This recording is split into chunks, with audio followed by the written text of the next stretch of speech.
जैसे कि मैं अकेली थी, हाँ, तो मेरी मम्मी मुझे अकेले छोड़ के चले जाती थी, फिर मैं अकेले ही सोती थी, तो फिर मुझे सपने भी अकेले ही आते थे।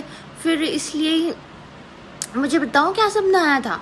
मुझे ये सपना आया था कि मेरी मम्मी ने ना 5 लाख की सैंडल ली। तो फिर मैं, जैसे मेरी मम्मी 5 लाख की सैंडल लेके आई, फिर मैंने कहा कि 5 लाख की सैंडल कैसे ले ली? फिर मम्मी ने कहा ये उस दुकान से मिली, उस दुकान से जिसमें मेरे भाई ने 15 लाख की गाड़ी खरीदी थी, इसलिए वहाँ के सारे सामान महंगे थे।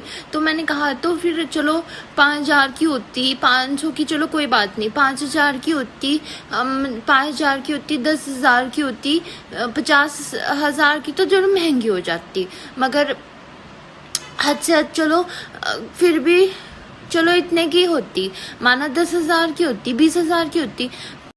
फिर ऐसा हुआ ना, फिर मैं बड़ी हो गई थी उस सपने में। फिर मैं जब बड़ी हो गई थी ना, फिर मैं दुकान जाने लगी, फिर मैंने भी एक सैंडल खरीदी। फिर मेरे पास क्रेडिट कार्ड भी होता था।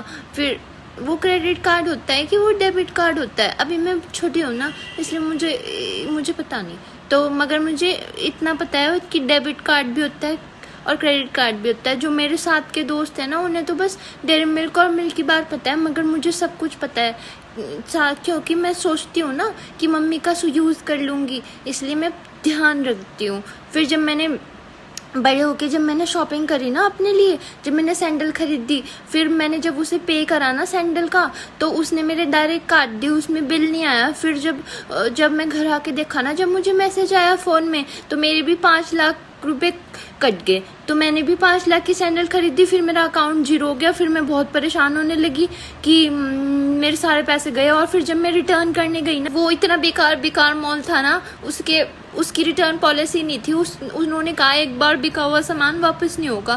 फिर मैं बहुत परेशान हो गई थी, सपने में बहुत परेशान हो गई थी, पर सैंडल सुंदर थी, तो मैंने कहा चलो कोई बात नहीं, कम से कम सैंडल तो सुंदर है।